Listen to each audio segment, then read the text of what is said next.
You ask Tiger to solve. This deals with linear equations with one unknown.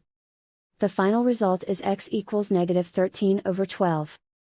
Let's solve it step by step. Simplify the expression.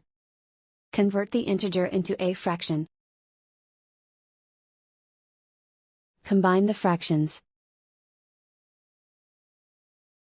Combine the numerators. Swap sides.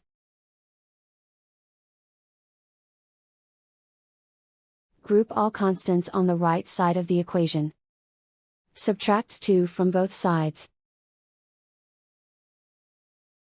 Simplify the arithmetic. Convert the integer into a fraction. Combine the fractions. Combine the numerators.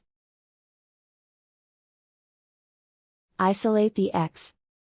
Divide both sides by 4. Simplify the fraction. Simplify the arithmetic.